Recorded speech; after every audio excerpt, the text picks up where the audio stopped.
Welcome everybody to the UUCC annual meeting. We're so glad that you are here. As you can see, we have a full list of panelists and we're looking forward to getting started. Before we get started, let me give you some tips on participating in the webinar.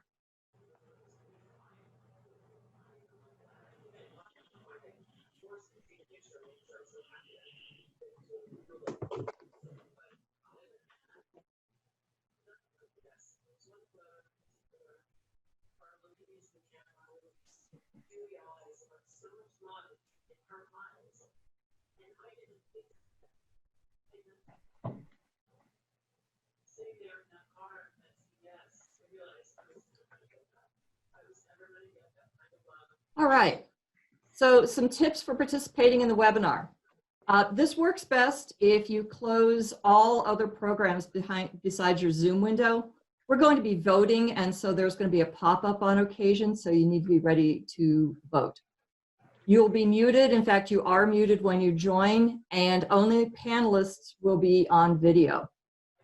To make a motion, second a motion, or ask a question, please use the Q&A icon at the bottom of the screen.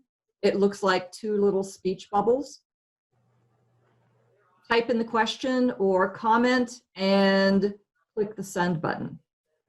We're going to be gathering questions behind the scenes. And so please ask your question, and then at some point when it's appropriate in the presentation, your question will be answered. Remember that search committee voting closes at 1 p.m. and voting will take place using an on-screen poll. If you have more than 2 people watching the meeting at the same time on the same device, one of you will need to be logged in on a cell phone or another device, because we can only take voting from 2 people on the same device. Remember to mark your choice, scroll down if necessary to see the entire question, and then click the submit button at the bottom. And with that necessary housekeeping out of the way, let's call the annual meeting of the Unitarian Universalist Congregation of Cleveland to order.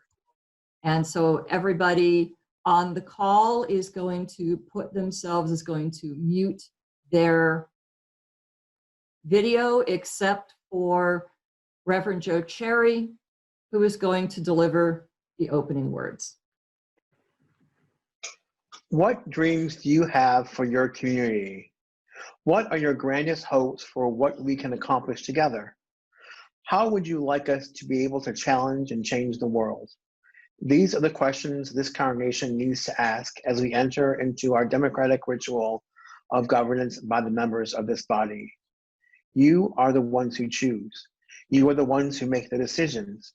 You are the ones responsible for the future and direction of this congregation. There is no higher authority in congregational polity than the congregation itself. With this sacred duty in mind, I invite you to take your place in this annual meeting. Thanks, Reverend Joe. And next, we're going to hear from Erica Brown, who has a special announcement. Good afternoon, everyone. This is a reminder that voting for members of the search committee is online, and voting will close during this annual meeting at 1 p.m. Please check your email for the link to the ballot. If you need it resent to you, please click on the chat button and leave a note with your first and last names and your email address. Thanks, Erica. And now we're waiting to hear from Tad Pinkston, who will confirm quorum.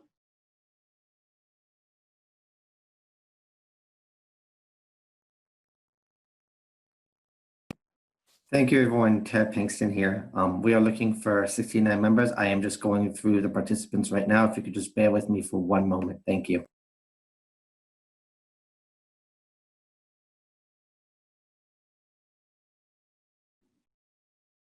Tad, while you're doing that, there's one question in Q&A relating to the search committee. The question is, oh, it was answered, I think. Okay, Mike's answered it.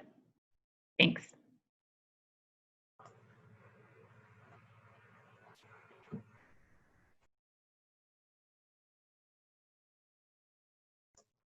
I can clarify on that. There will be 7 members of the search committee. You're voting on 7, but only the top 4 vote getters are elected to the committee. The board appoints the remaining 3.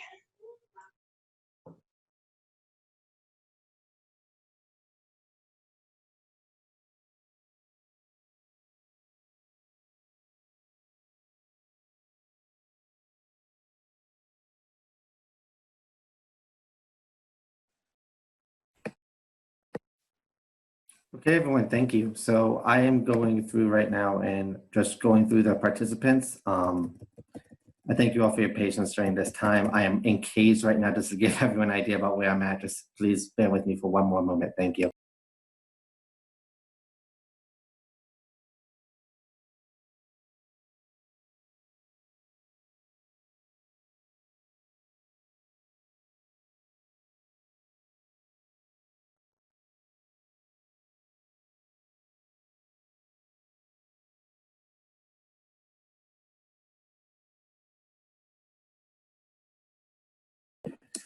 All right, everyone, I can inform that we have enough members here for quorum. So congratulations, everyone.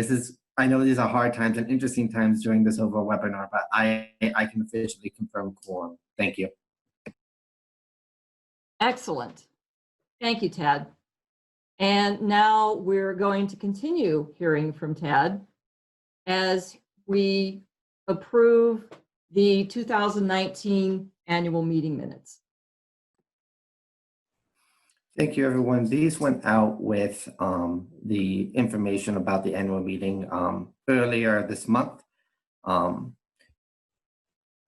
guess I will entertain any questions or amendments, but not here. If I do not hear any, I'd be also interested in hearing a motion to adopt the minutes. So I'm going to give folks a moment to confer.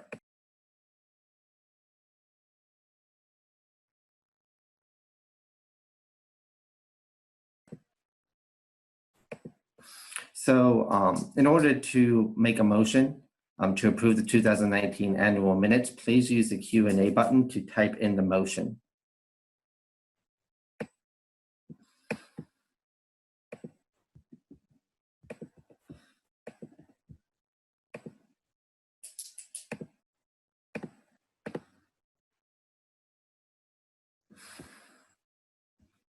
Okay, I see a motion by Debbie Cohn and a second by Eric. I guess then, Kat, if you could start the countdown for voting, we can begin there. And so here's how we're doing this. So there's going to be a few different options. One will be 1 member yes, 1 member no, 2 members yes, 2 members no. So the reason we have it split up that way is that we want to make sure couples who are using the same screen both get their votes counted. Therefore, we also have a 2-member split. So what you would do is choose one of those responses and then hit submit. And the voting time allocated for this vote will be 2 minutes. Thank you, everyone. Okay, thank you, Tad. Ooh. And now,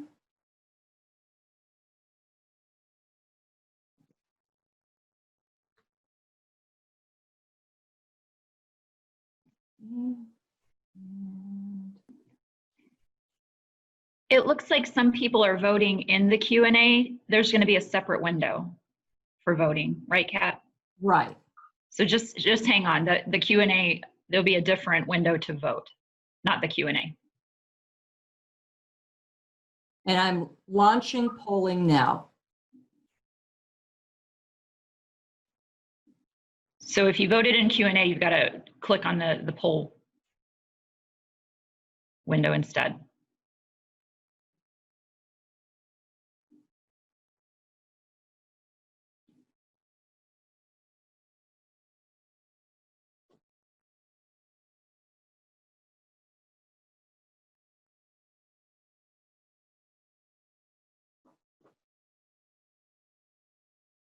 Okay, we have about a minute and a half left in this poll.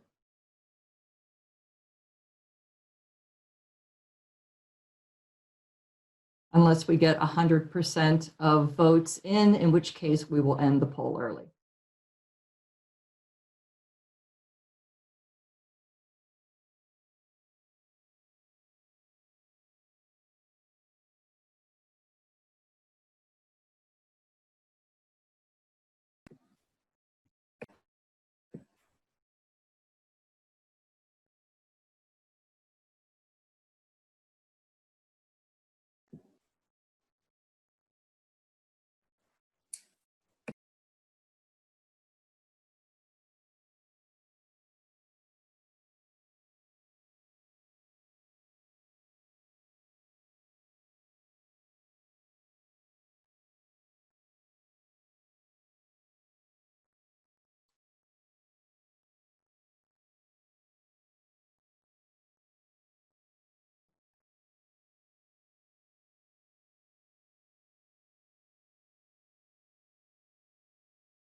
Okay, everyone, that is time. Thank you all for participating in this. We're going to be doing this system a few times over during this meeting for all required votes. So hopefully we answered everyone's questions sufficiently on how we're going about doing this. There's a question, will you show the results of the poll? We're going to be announcing the results because of the how the results appear in the actual polling, because we have 2-point votes and 1-point votes. We'll be announcing the results rather than showing them in order to save everybody the math. So we'll just be doing the math in the background for you.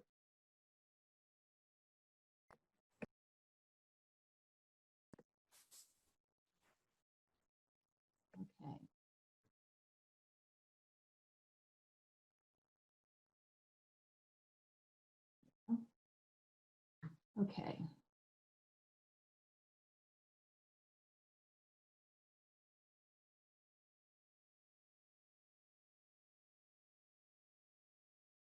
Okay, and for the approval of the minutes, we have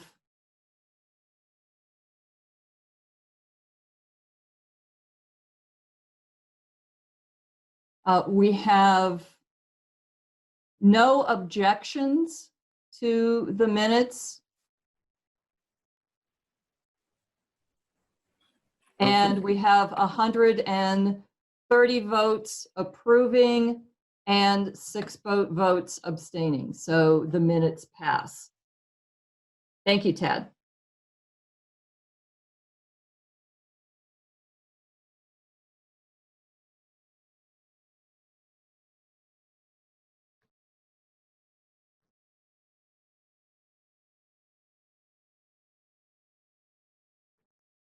On the screen. Okay, and now Reverend Joe Cherry is going to deliver the minister's update.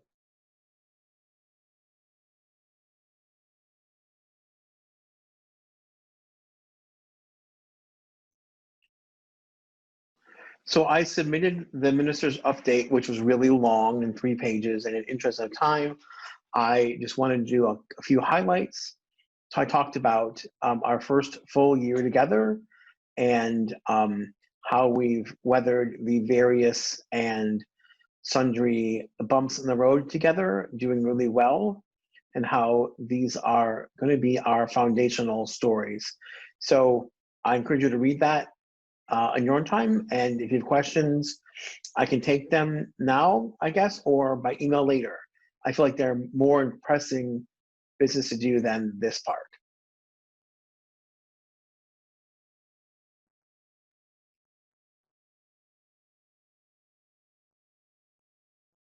Thanks, Rev Joe. We'll wait for just a minute to see if there are questions before I Of course. move on.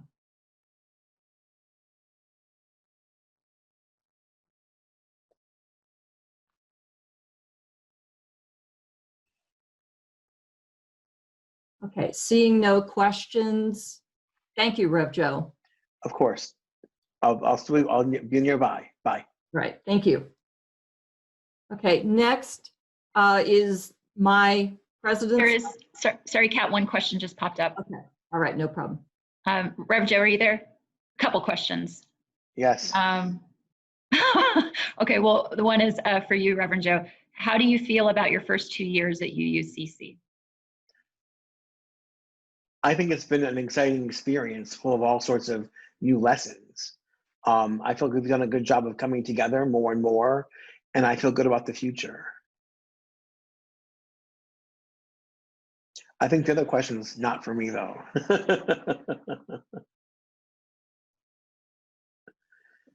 The other question, that's Kat's background on her computer, her desktop.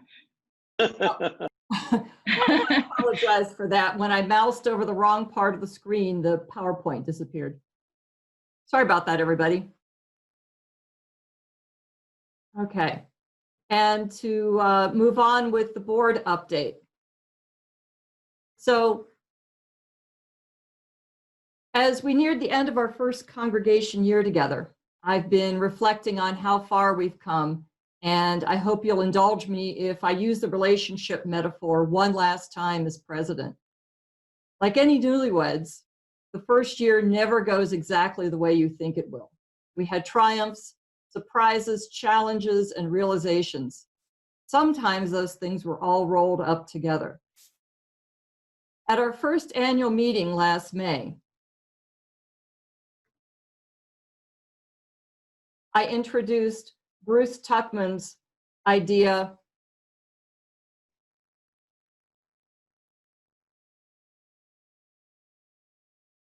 at our first annual meeting last May, I reminded you that the reunification team estimated that it would take 3 to 5 years for us to actually gel and unify as a congregation. Well, here we are at the ripe old age of 16 months. So how are we doing? Last year, I shared with you Bruce Tuckman's 4 stages of organizational development: forming, storming, norming, and performing. We're still at forming and storming, I think, but I'm happy to say that we are starting to norm. In other words, we're starting to figure out how to do things and work together in a predictable way. Here's one example. Last summer, the board had a planning retreat, and the one thing on my list that we could not agree on doing was having a holiday party in December. Think about that for a minute. We couldn't agree how to get together and have some fun. We did it. I just set a date and invited everybody over. We exchanged candles, we ate, we drank, we talked, we laughed. It was a fine evening. And by late winter, I was inviting people to informal policy discussions over coffee. And board members from both historical congregations were joining in. In my mind, that's huge. We really made good progress. I continue to be grateful for our officers, Steve Dell, our vice president, Shane Millett, our treasurer, and Tad Pinkston, our secretary, as well as our past presidents, Tom McKenna and Mary Schatzman. Every day gives me an opportunity to appreciate the work of the other members of the board: Erica Brown, Carol Gay, Bob Horan, Wayne Jennings, Nancy King-Smith, Susan Patterson, Jennifer Pierce, and Melissa Vandegrift. And of course, Rev Joe's pastoral and administrative leadership have been crucial to our functioning. We've had some triumphs, a great inception, lots of yummy potlucks, an online auction, and a successful first offering of Beloved Conversations. We had surprises such as staff changes and COVID. We had challenges with the continuing saga of the boiler, a refurbished playground, and did I mention COVID? And we had some revelations. One of the biggest being that the Code of Regulations is not an instruction manual. Last year, I outlined the areas that I intended to focus on. Let me briefly bring you up to date.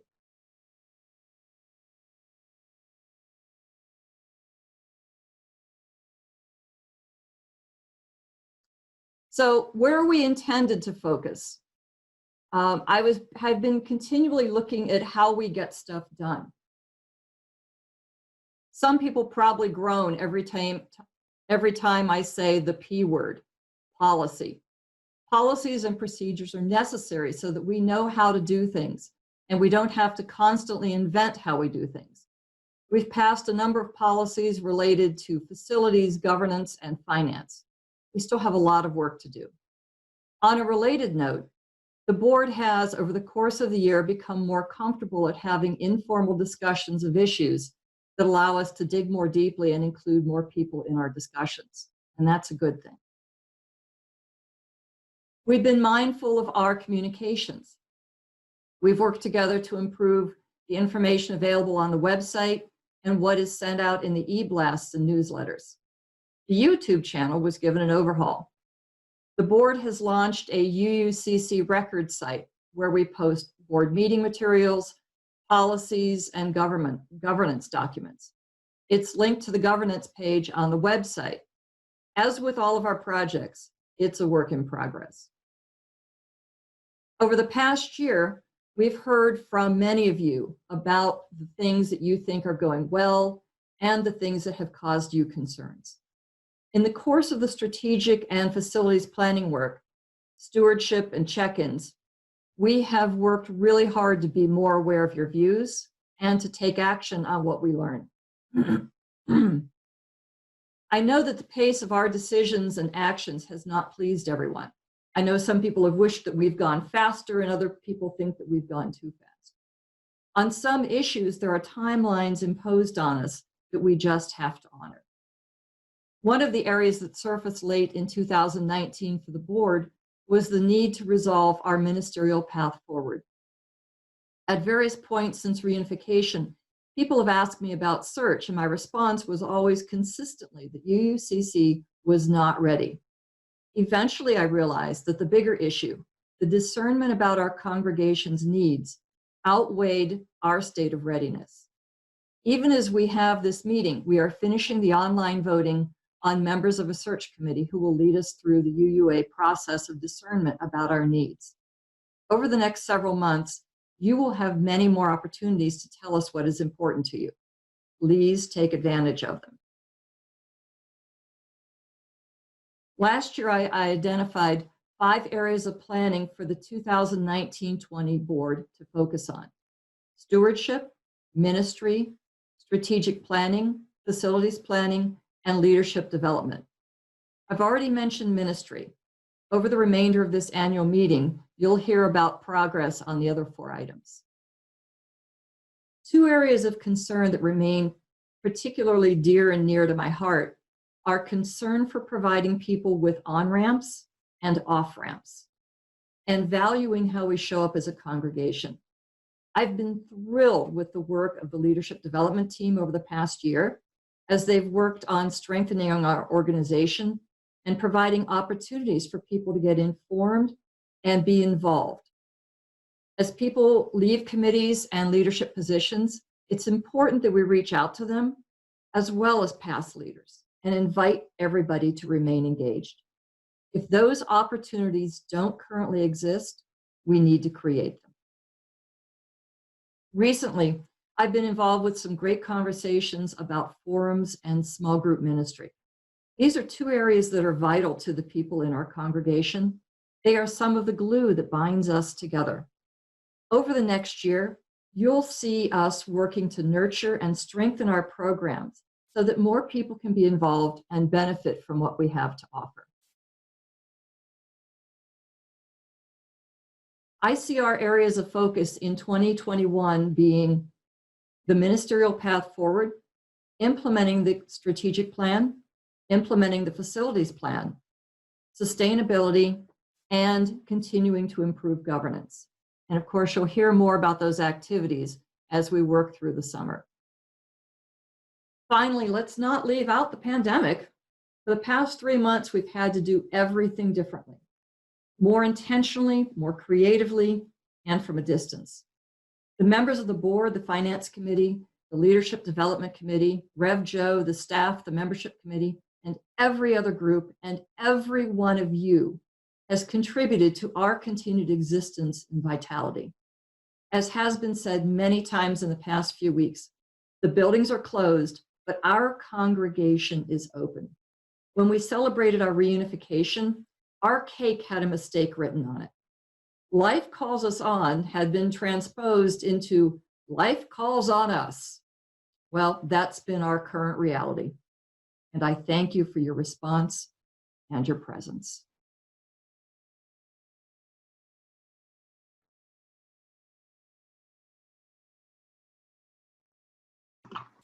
And there I am again.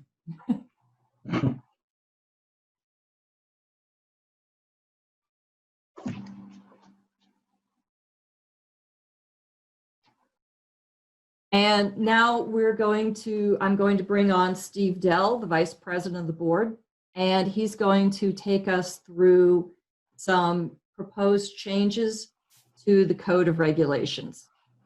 Take it away, Steve. Okay. The board is dedicated to good governance and maintaining consistent and clear policies.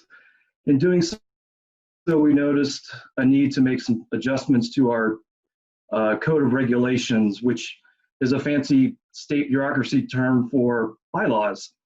And per those bylaws, we need a majority vote of the members to ratify these changes. And they should start popping up on your screen. I hope you've also seen this was sent out in the original packet. But the first item is Article 4, Section 3. And what it boils down to is what we're trying to do is clarify the specific dates of Board of Trustees commencement and ending terms. And then, and you can see, right there in red on the right is the change.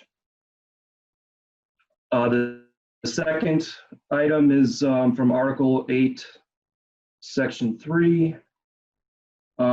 This changes the responsibility of who appoints the Finance Committee chair, going from the board, the full Board of Trustees, to the board president.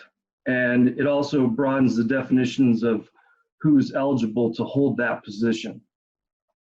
And once again, the red is the original and then the change. And then lastly, we have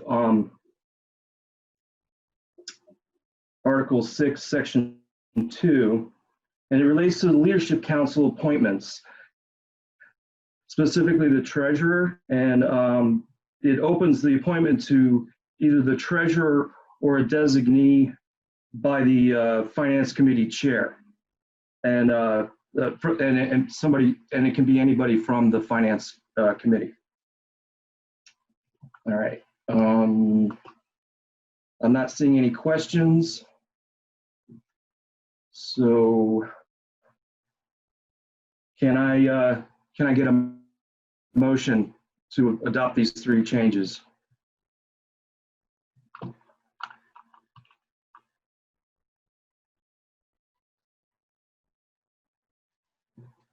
Oh, somebody wanted to see the first revision again?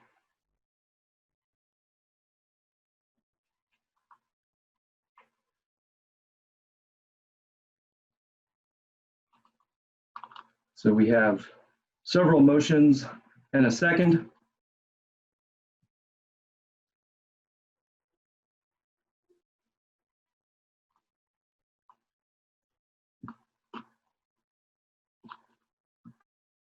Okay.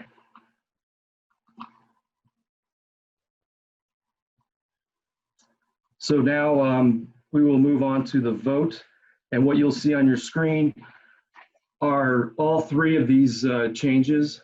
You'll need to scroll down through them to vote on each of them. You'll have a separate vote for each one. And just a reminder, those of you sharing a screen, there's a section for you to respond that way. So let's There vote. are a couple questions. I don't know if we're still open to Oh. answering them if we're in the Okay. vote.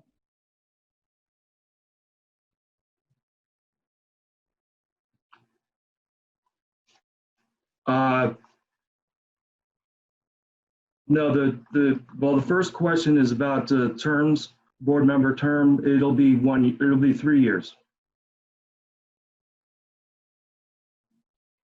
And I'm not sure about discussing this at a congregational meeting. I don't know if anybody else on our panel can answer that.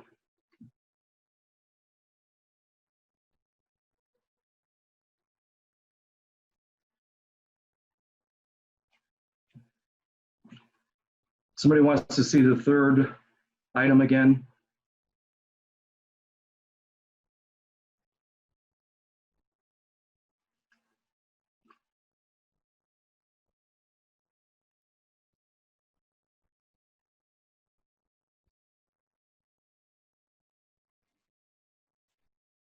This is, we're taking time now to ask questions. So if you have one, please ask them now.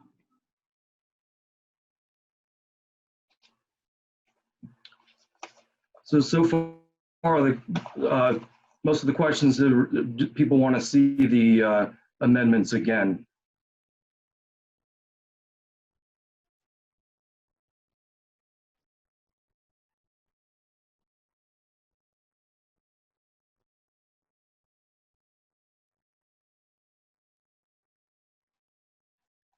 Oh, and they're showing up in chat too.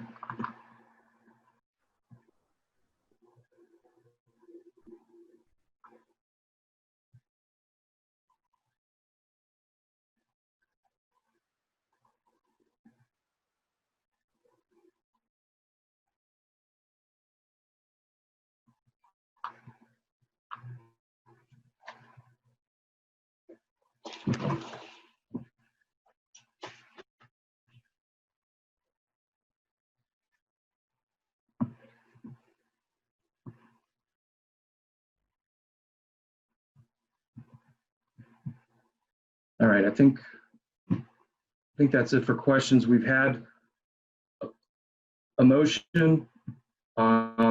We've had a second. I think Tad has those recorded. Yes? Yes, I do. Okay. Then I think we're ready to vote.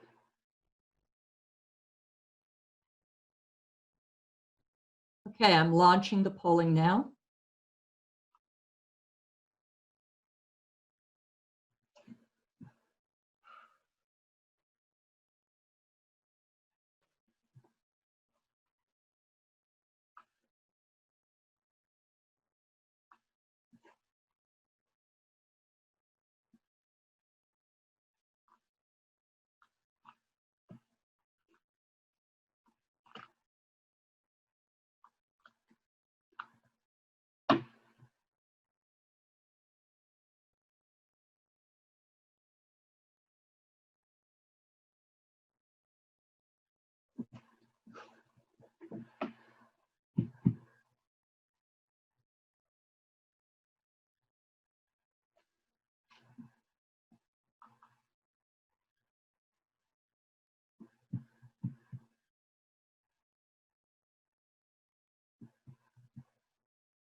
And we have about 30 seconds left for the vote.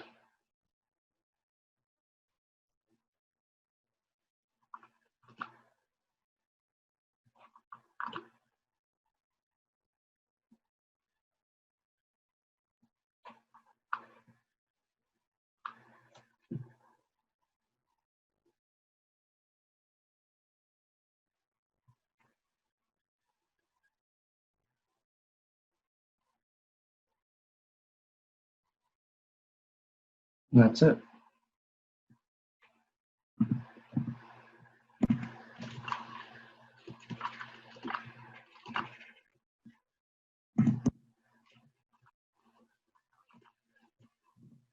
Okay, bear with us for just a moment, folks, as we tally up the 3 separate votes.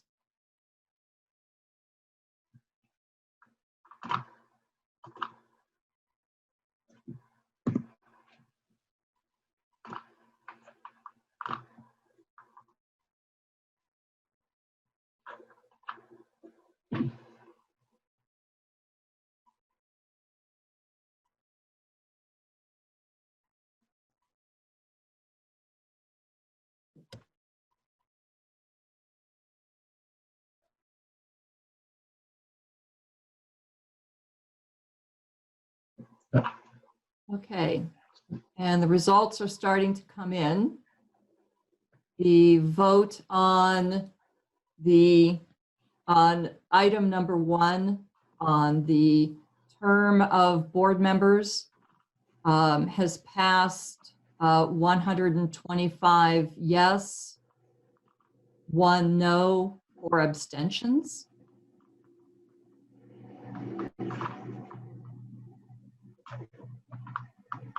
Oops.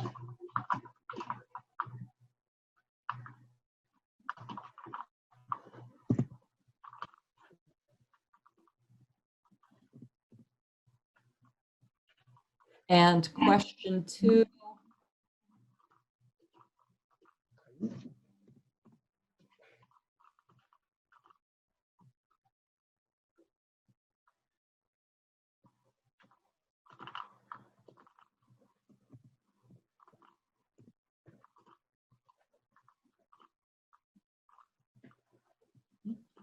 Question 2 on the Finance Committee Chair being appointed from the members of the congregation, 123 in favor, 3 opposed, 4 abstentions. And finally, that the finance representative to the Leadership Council can be either a member of the Finance Committee or appointed by the board president. We have 125 in favor, 1 opposed, and 5 abstentions. So all 3 proposed Code of Regulations changes have passed. Thank you. Thanks, Steve. Thank you. Okay. And next, we move into the finance performance report and the budget proposal from Shane Millett, our board treasurer. Take it away, Shane. Thank you, Kat. So the next few slides, I'm going to talk about where we're at financially. I'm going to show you the budget, talk a little bit about investments. If you have any questions during this presentation, put them into the Q&A box, and then when I get to the end, we'll go through all of those questions. So let's proceed to the next slide.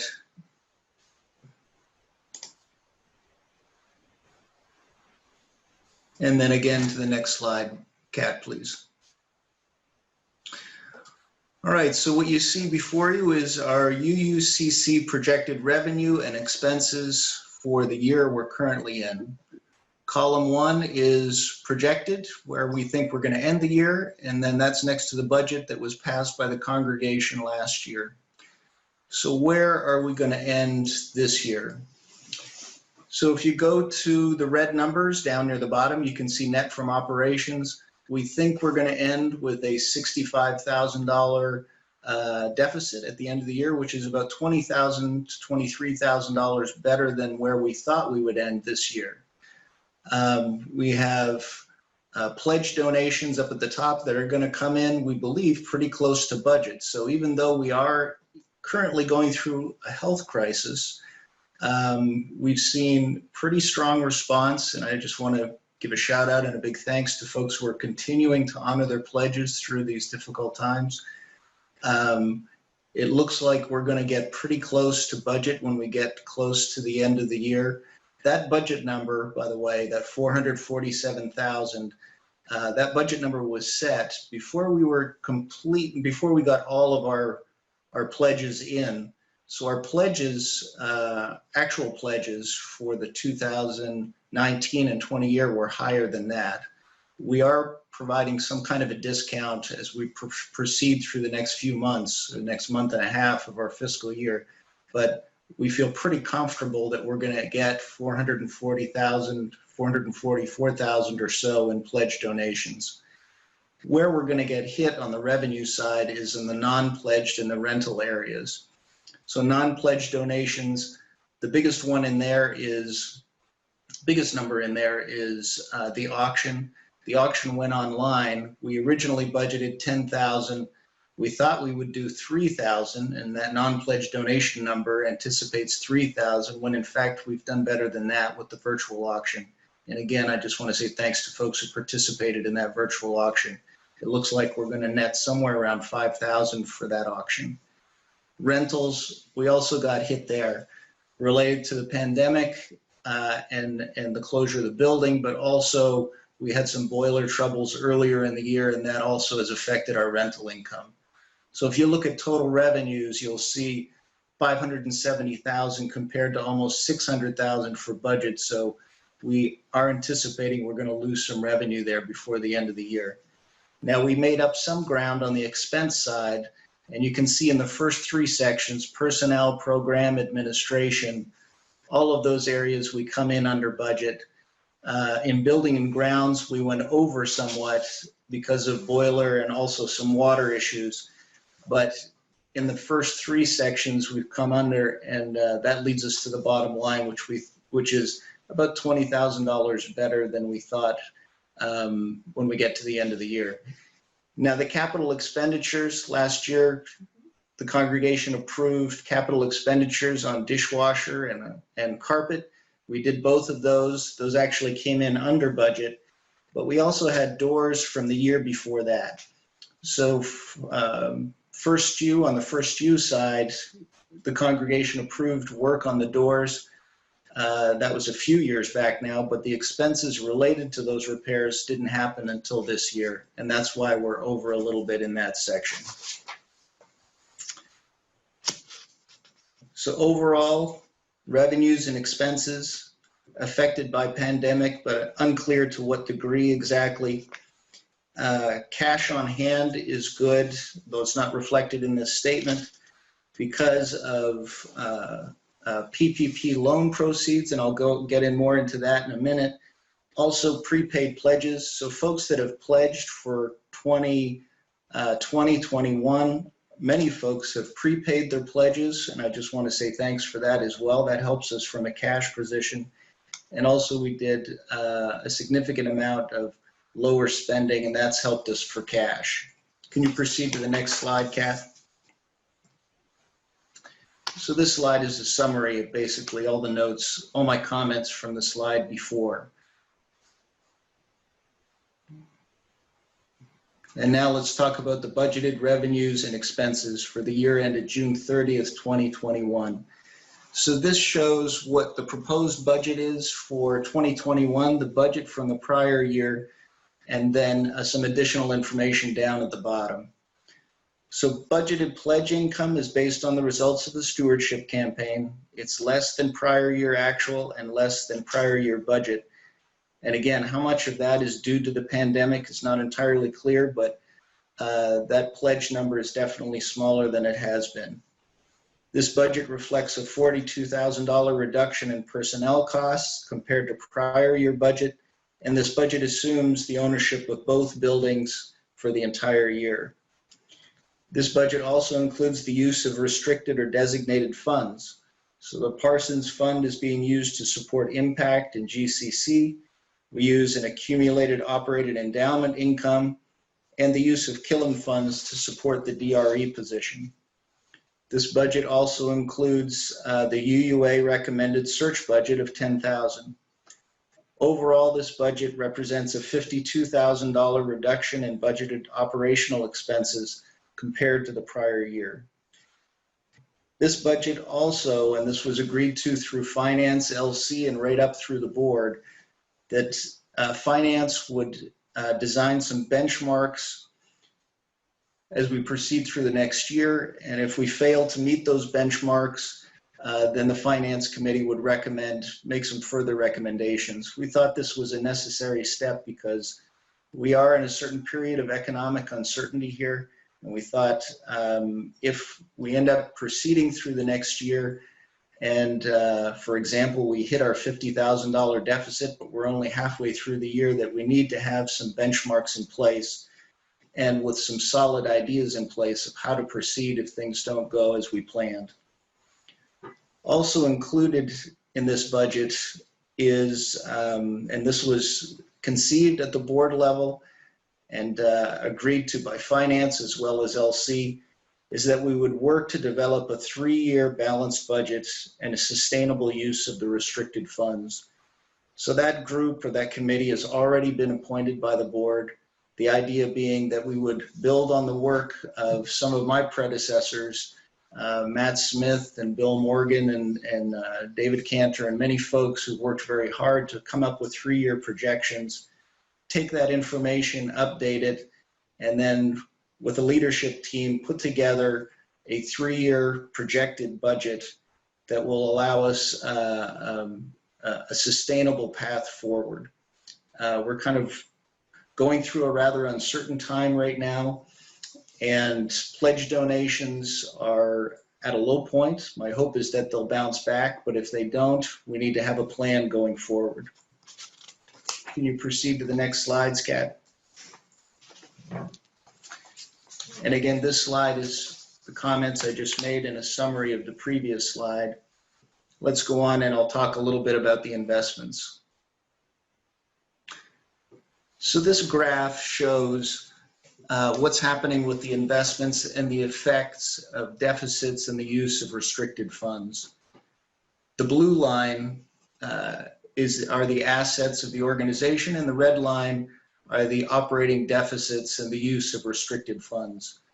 So the takeaway, I think, for everyone as you look at this graph is, and I know on Finance, what our goal is to keep those red bars as close to the blue line as possible. That's where we want to be as an organization. We don't want to overspend too much. We want to stay close. It's okay to go over, but we don't want to go over for too long. So the whole point of the 3-year budget plan is to get ourselves a little bit closer to that investment line. That's a sustainable path forward for us. And I just wanted to show this slide because I think it illustrates that point very well. Can you proceed to the next slide, Kat? And then finally on investments, we have about 1.5 million in investments as of the end of April. It's split pretty much in half between restricted and what is unrestricted. The unrestricted part of investments, that's the part that we think of as our piggy bank or rainy day fund. And right now we have sitting in unrestricted investments about a year, a little more than a year's worth of expenses, about 107%.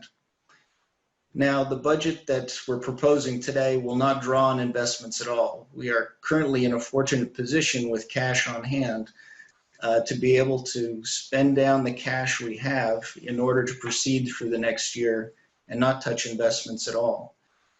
One of the reasons we're able to do that is we've been able to take advantage of the CARES Act legislation and get ourselves a forgivable loan of $78,000. This is going to help us to ride through what are rather uncertain times right now. It's for those reasons, this picture of investments, that we feel pretty comfortable with the budget that we've proposed, and we would ask the congregation to approve. At this point, I'm going to open up the floor. Melissa, if there are any questions or comments, I'd be glad to answer them at this time. There are a couple. First question is it realistic to include rentals for this upcoming year while the building is closed for congregational activities? So we are still collecting rental income, and we're working with our tenants, and there will be some kind of a gradual reopening. It might not lead to services, but I've talked to Ken Keem in the Building and Grounds Group, and we've gone back and forth on what that rental income should be for the subsequent year. Feel pretty confident, I guess as confident as we can be living in these uncertain times, that that's a pretty reasonable estimate for rental income. Thank you. Next question, it's 3 questions from one congregant. So how do you determine the non-pledged donations? Is the first question.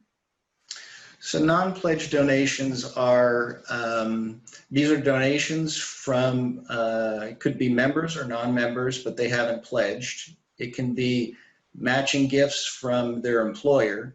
It is also, the auction is also included in there. So auction proceeds, the net of the auction proceeds come through in that non-pledged income as well. Thank you. Second question, have any additional pledges been made since the first presentation? Yes, there have been some additional pledges that have been made since then. I don't have that exact number, but that, which is typically the case. Usually the stewardship campaign concludes, and then I think at the time the campaign concluded, there were some, I think 12 to 17 or so folks who had not responded yet. And we made as we do every year, we make an estimate, usually discounted to a certain degree, about what kind of response we will eventually get from those folks based on their history. So there have been a few that have come in since then. Okay, thank you. Third question, what was the percentage of pledges that were increased? Whew. Well, that I don't have off the top of my head, but if that person who asked that question, if they would send their contact information and that question, I can send them that. I know a number of folks did increase their pledges, but there were some folks that also passed away, some folks who said no and did not pledge. So it's a real mix. I don't have those statistics off the top of my head, but if they send their contact information, I can give them exactly that number. Okay. Next question, will this information slideshow be available, and if so, where? So yes, this is a more detailed version of this slideshow, of my slideshow, was presented to the congregation a couple of weeks ago. And I can resend that. We can certainly do that through an e-blast, or we can send it specifically to an individual who wants to get it. And they'll get that version that has even some additional information, but essentially the same presentation. Okay, next question, is the graph showing deficits prior to 2019 from both congregations or just First UU? So can we go back to that slide?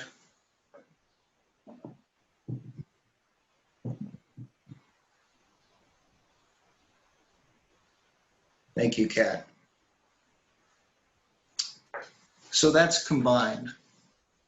So if we're going back to 2015, oh no, sorry, I'm sorry. 2015 through 18 is First U only. And then 2019 on is combined. Thank you. Next question, where is cash on hand held or invested? So cash on hand is held in a money market account, in an operating account, and there's also a brokerage account that the church has where people who make stock donations, it goes through that account. That's where we keep our cash on hand. And final question that I see in the Q&A box, how much does the Lancashire building contribute to expenses? So it's approximately $2,000 a month. We spend more than we make on that Lancashire building. That's approximately what the cost over the revenues. They do have rental income there, but the costs associated with the building at this time are about $2,000 a month more than the revenue we collect. Okay. I don't see any other questions at this time. All right. Can I get at this time, can I get a motion to pass the budget?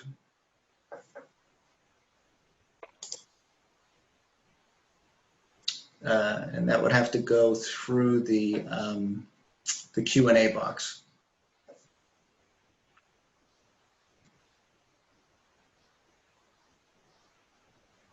Okay, I saw a motion, and I think it looks like a second. And now I think we're ready, Kat, for the pop-up poll box so that people can cast their votes. Okay, I'm going to launch the voting.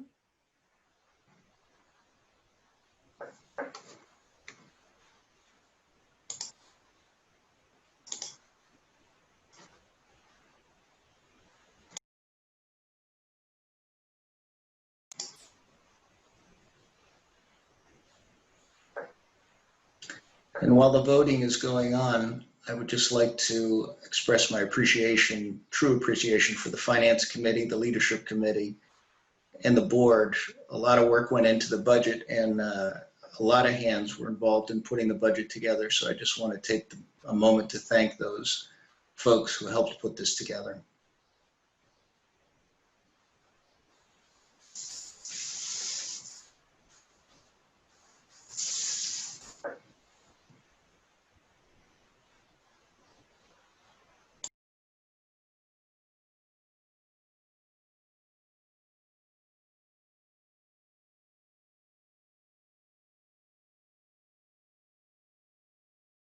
There's about 30 seconds left to vote.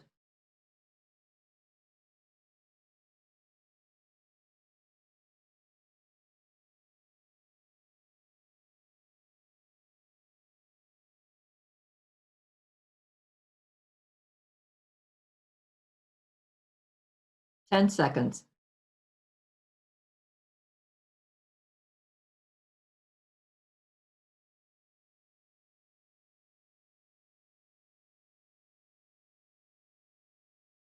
Okay, and voting has ended.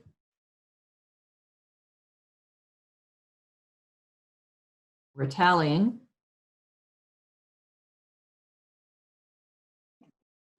There is one question. Where is Reverend Joe's report? I don't see a link to it on the agenda.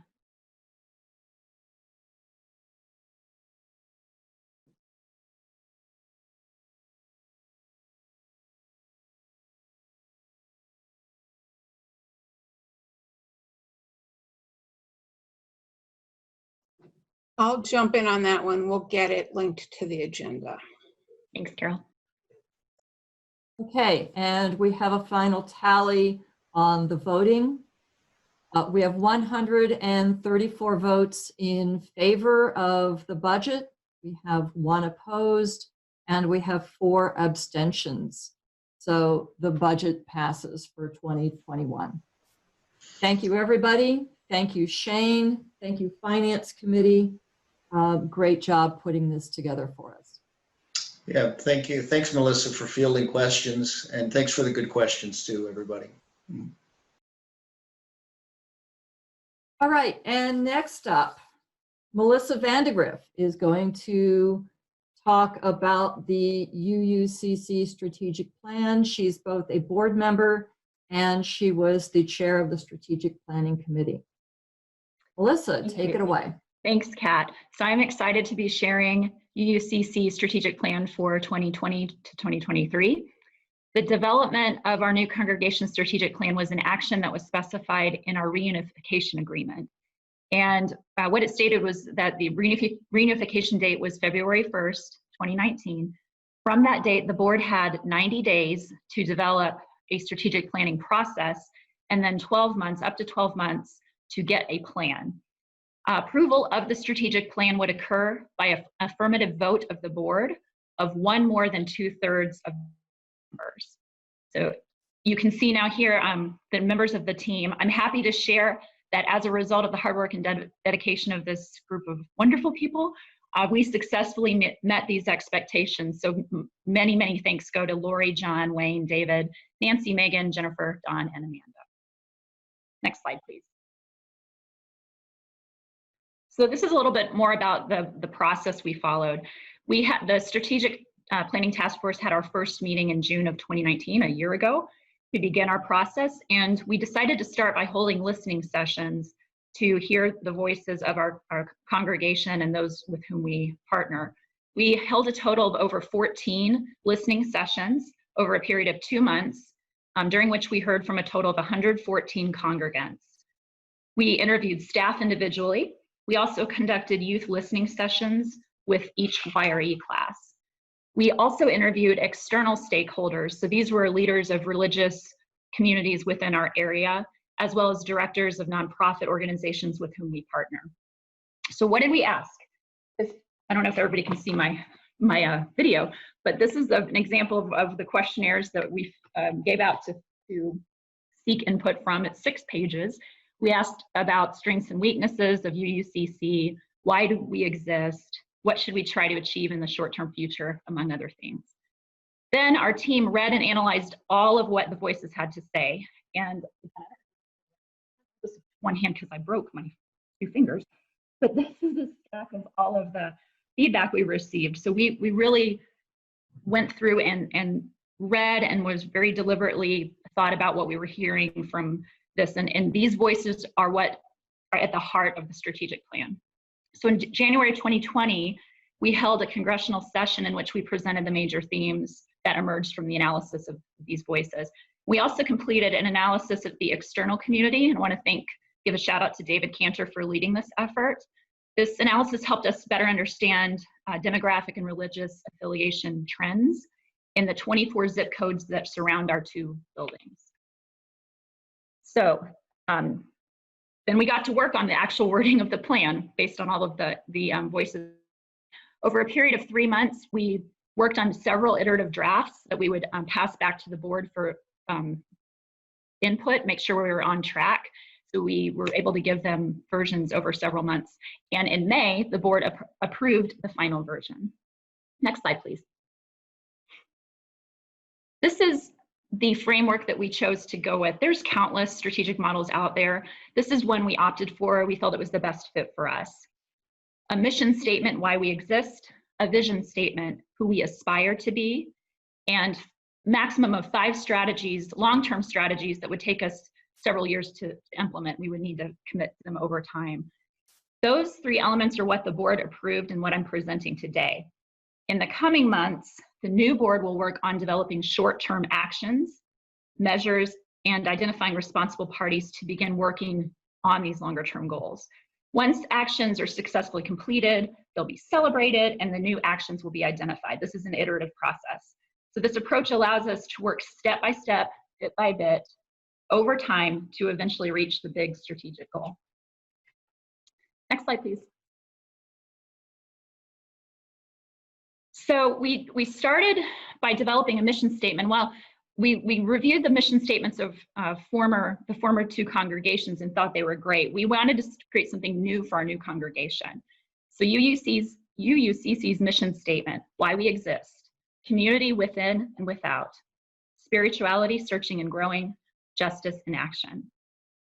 Our task force liked the idea of representing why we exist in the visual of flames of the chalice. So this is by no means the final version of the graphic. Kat did this, so thanks Kat for helping us develop this. We wanted to show the concept and the final graphic is to come. Overall, we considered 11 mission statement possibilities, and this one is what we believe represents what the voices of our congregation say matters most. Community within and without, spirituality, searching and growing, justice and action. Next slide. UUCC's vision, who we aspire to be, is to be a large, vibrant spiritual community known for our warm welcome and fierce, compassionate commitment to justice. It is important that vision connects to the mission and that it be aspirational, that it challenge us. And we believe that this vision statement does this. Next slide, please. And the 5 strategies for the next 3 years. These were developed, again, from the congregation's voice and approved by the board. So I'll read through each one. Number 1, visibility. Build awareness of UUCC and what we value in order to draw new visitors into our community. Number 2, community building. Expand activities and programs that foster engagement, connection, and spirituality. Number 3, intersectional justice. engage more members in justice work that makes our community more equitable, inclusive, and resilient. And I'll pause here to make a comment on the term intersectional justice. We chose the word intersectional very intentionally. We did so to indicate our congregation's commitment to the interconnected nature of how race, class, gender, ability, for example, can all contribute to unique forms of injustice and discrimination. Number 4, path to ministry. Follow established UUA guidelines for ministerial transition. And number 5, buildings and grounds. Ensure our physical properties meet the needs of the current congregation and future congregation, including accessibility and welcoming. And wanted to comment on the buildings and grounds strategy. We partnered with the facilities task force, and you'll hear an update from Tad here in a bit. So we were in lockstep with them and making sure that we were communicating as we both explored our plans. So as I mentioned, the board will be working on solidifying and communicating short-term action steps to take in order to move toward realizing these goals. Good steps are already in motion with all 5. This plan will help us further synchronize and enhance our effort. Our task force encourages all of us, everyone, to think about what we can do to support these goals as individuals, as committees, through worship, through the congregational activities, and the work in which we engage. So more to come from the board in the upcoming few months. The slides are available, I believe, in the board packet. And final thing I would like to say is it's been a real honor to be a part of this planning, our congregation's first strategic plan. And thanks again to the amazing members of the Strategic Planning Task Force. It's been a real pleasure working with you. Thank you.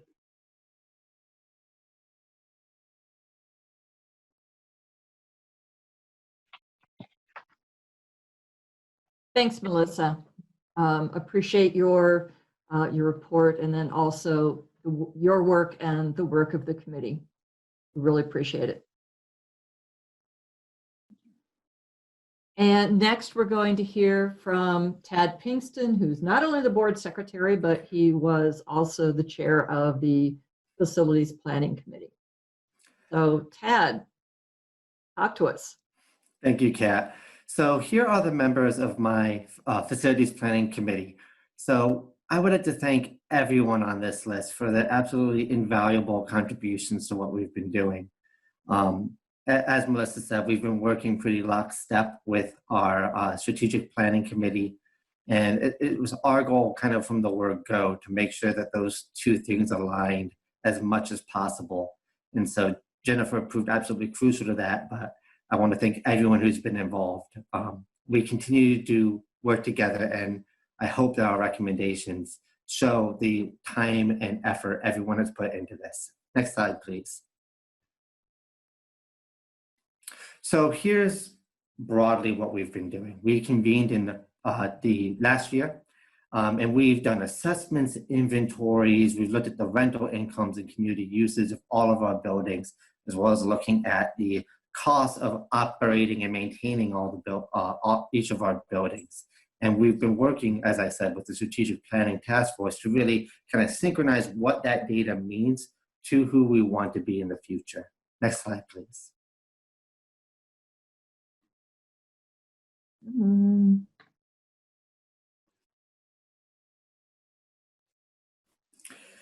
So again, we've looked at a few different options, right? So we presently have 2 buildings, one in Cleveland Heights, also known as the Lancashire building, and one in Shaker Heights, those being the former homes of the former congregations.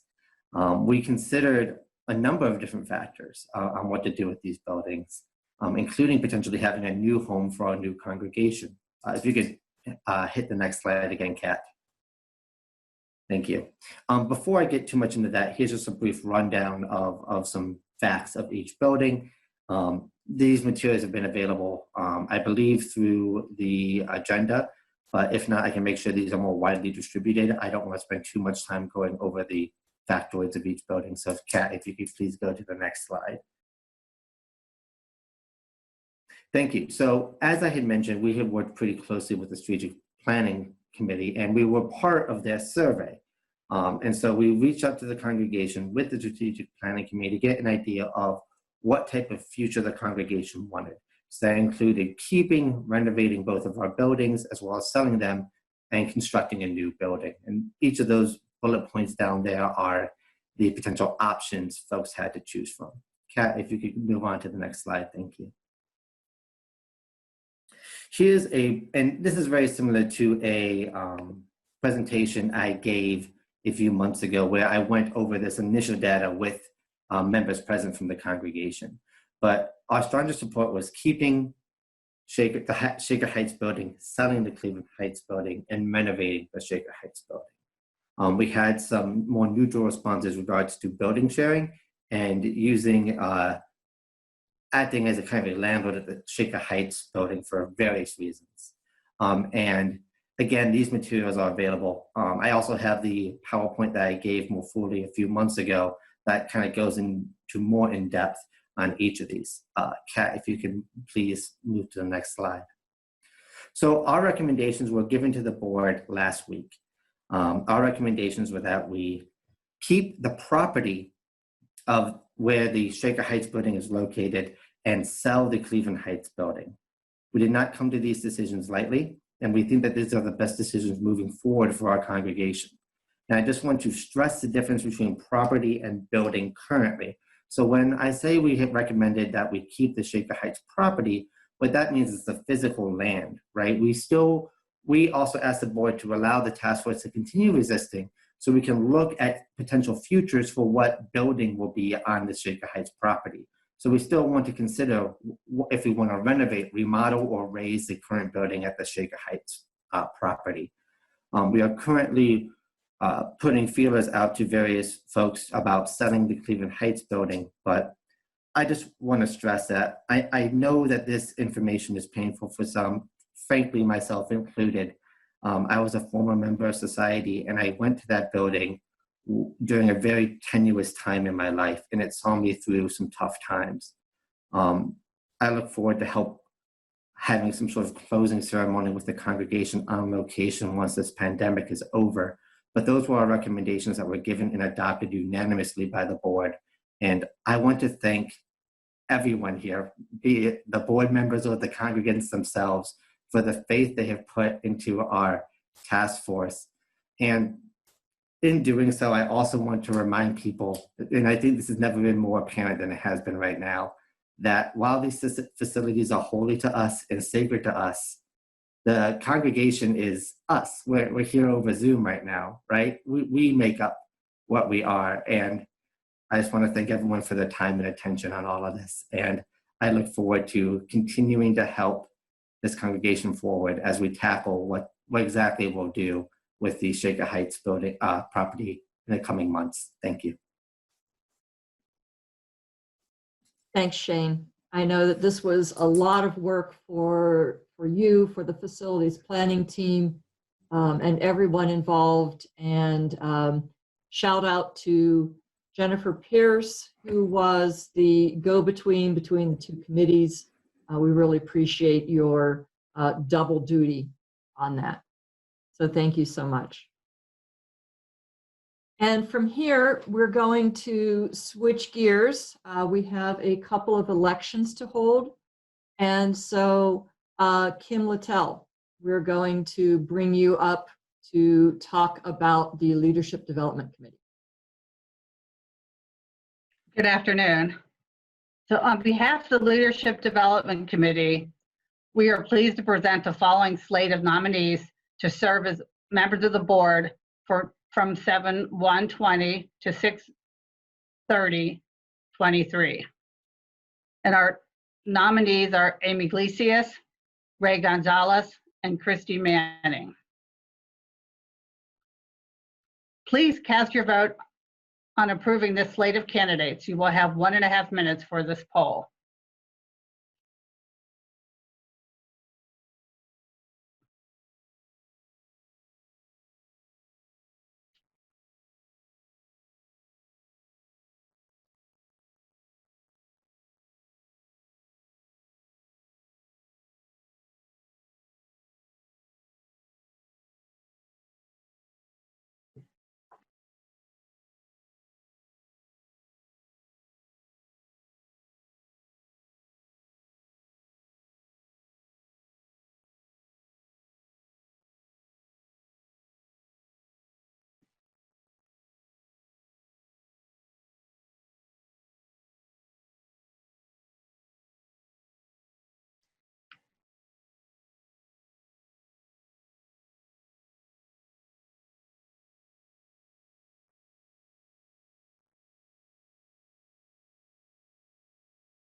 We're down to 30 seconds for voting. Please get your votes in.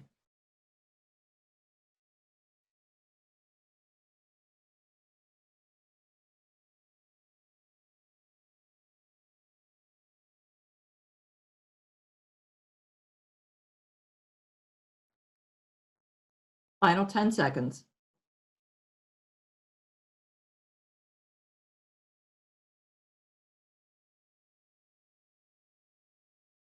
And time is up. The polling is ending. And we are tabulating the final vote.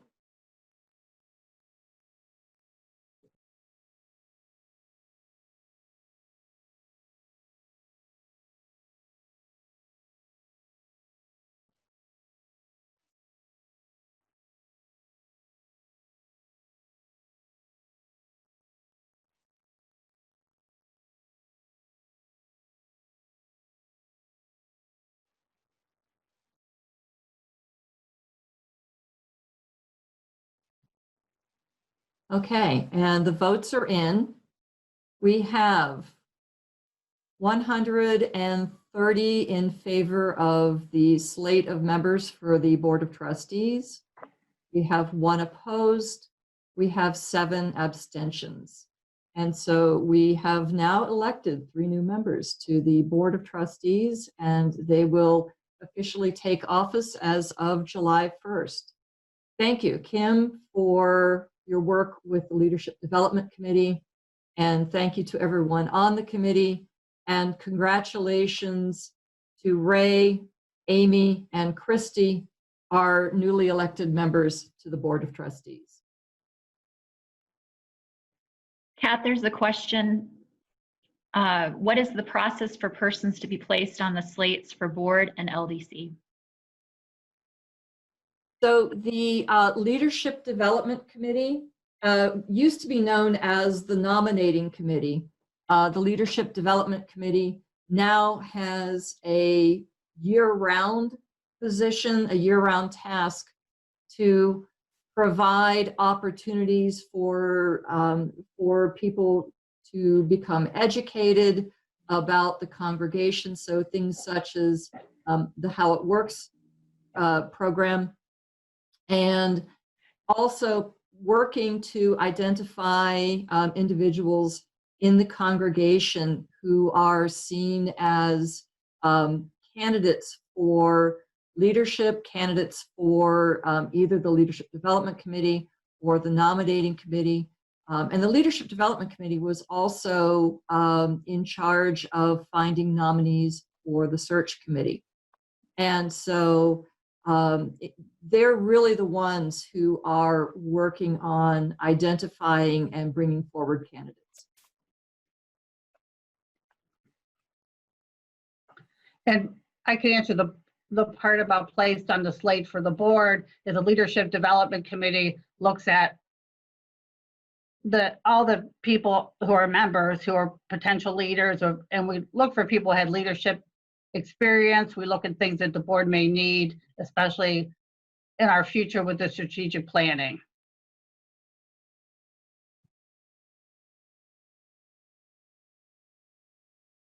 Thank you.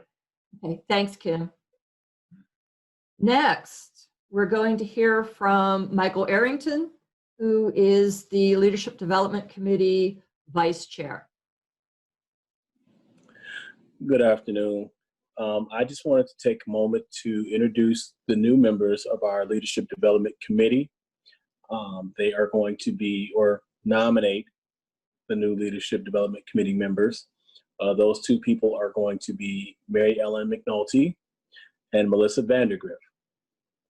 We're going to do a quick vote for them. So take your time to get it together. Okay, I am launching the polling.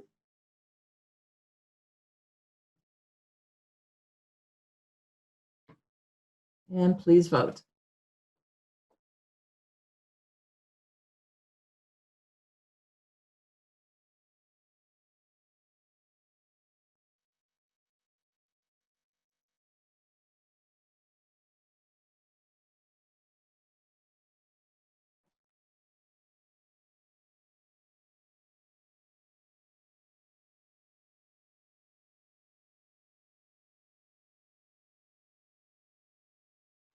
Okay, we have about a minute left.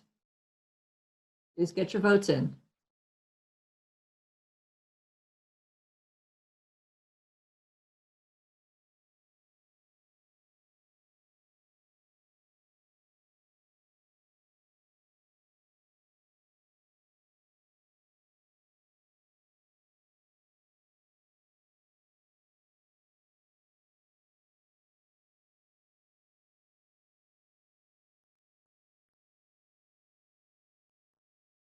Okay, we have under 30 seconds.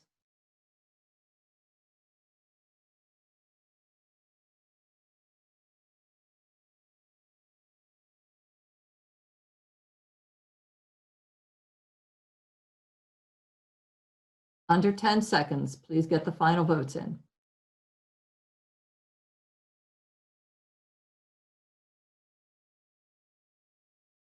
And time is up. We are ending the polling. We are calculating the final vote tally.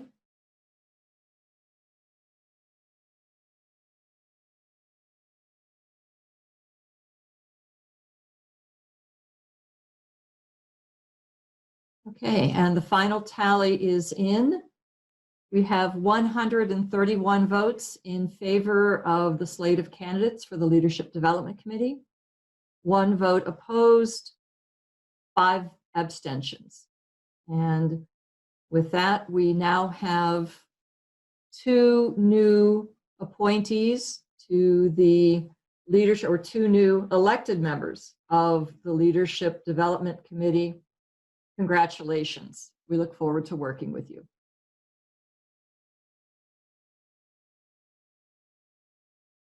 Thank you, Michael, for taking care of the LDC nominations. No problem. You guys are welcome. And congratulations to both of you, new members.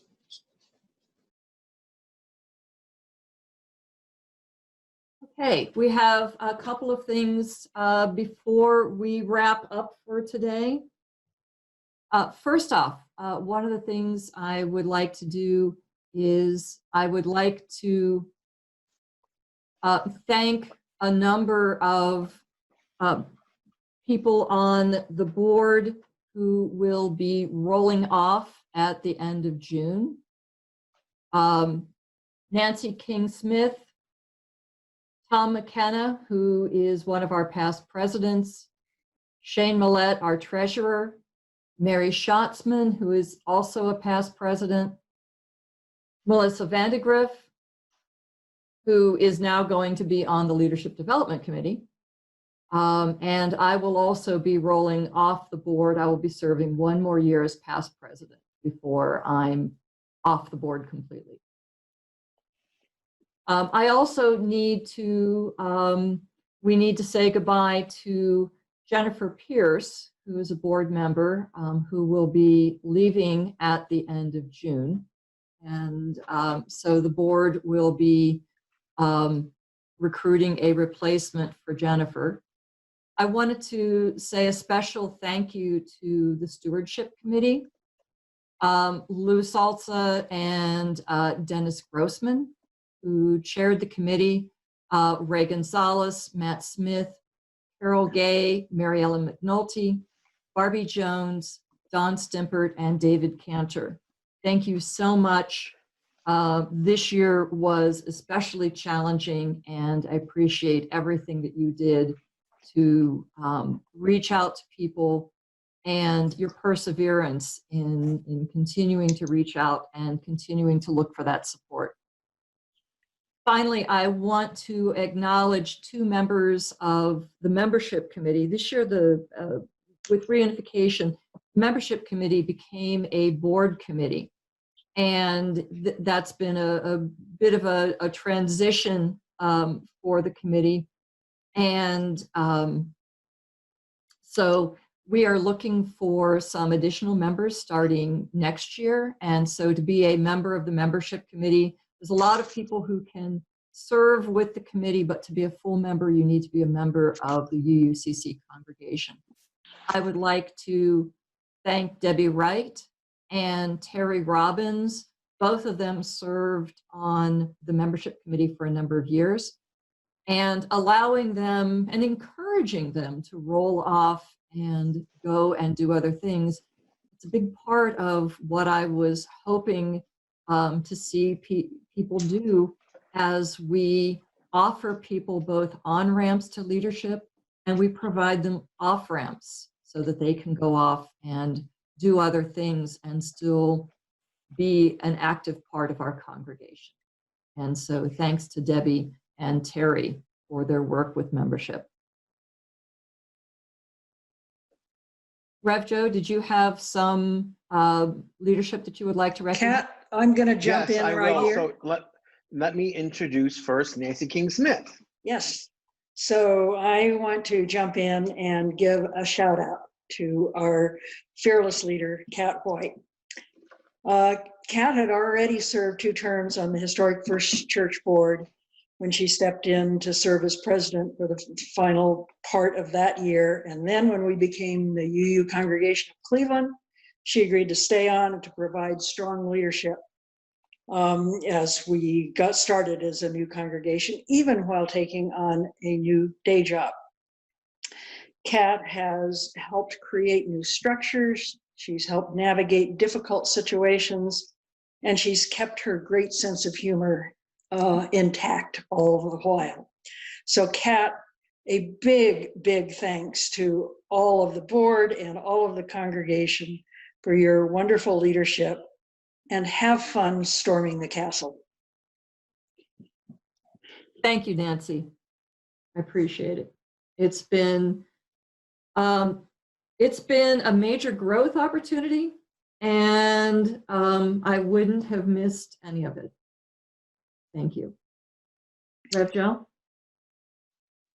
So I just want to acknowledge that in some of the chat areas, there's lots of comments about gratitude for all the work you've done, people thanking you, and people applauding. So I'm very busy running the meeting and maybe you can't see that part.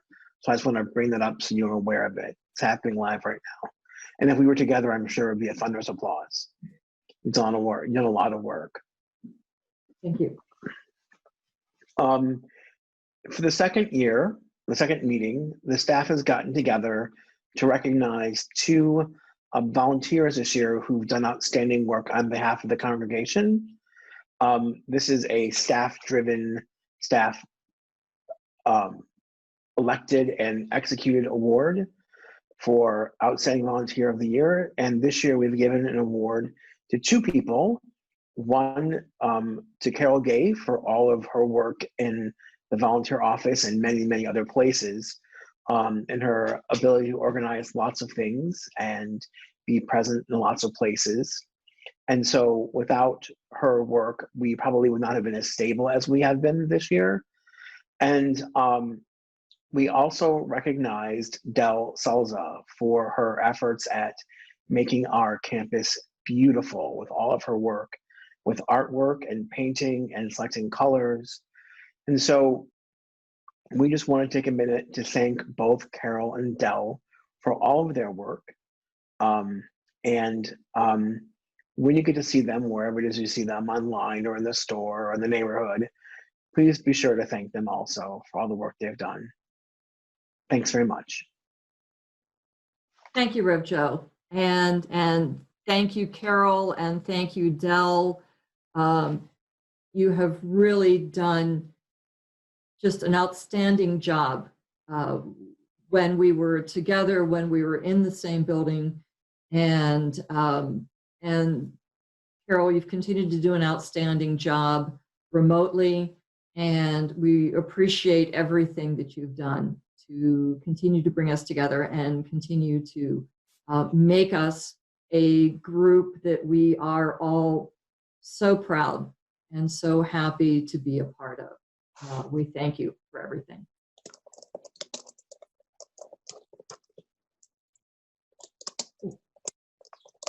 And I did it again. And so we're down here to the end of our second annual meeting. And Rev Joe, would you like to take us out with some closing words? I would love to. And since we're so early, I have a long speech prepared. All right. This is serious work that we've engaged in today for the last hour and a half. Work that's going to help direct the congregation into the future. Work that could not happen without hundreds of hands helping over and over again. I hope that you will take a little time to express your gratitude to each other and to yourself for the work you've done. This is important stuff.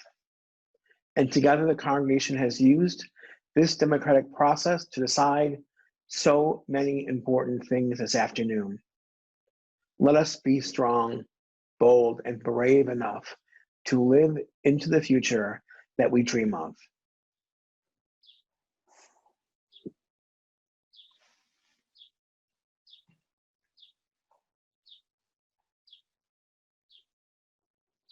Thank you, Rev Joe. And with that,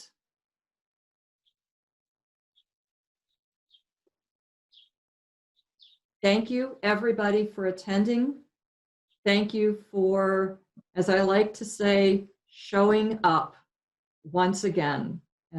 Showing up remotely, you still showed up. And that's what we do. That's what we do week in and week out, plague year and normal year. We show up. And so thank you for attending. Thank you for sticking with today. And we look forward to seeing you online. We look forward to hearing from you.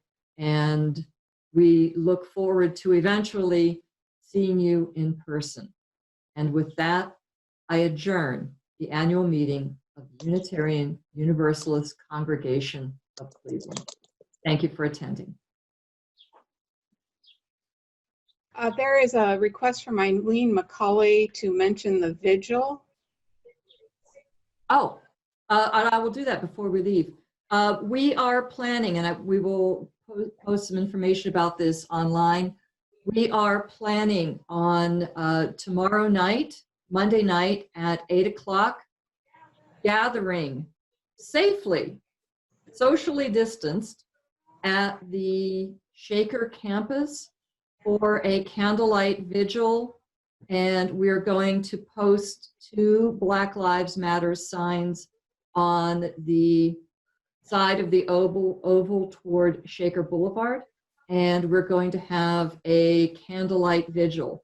So please, if you feel safe doing so, and if you are physically able to do so, and you choose to do so, please join us at the Shaker campus at 8 o'clock on Monday, June 1st, for a silent vigil. Bring a candle or a lantern or some form of light to light up the night. Thank you, and we will see you later. Bye-bye. Thank you. So board members, let's plan to regroup at 2:10.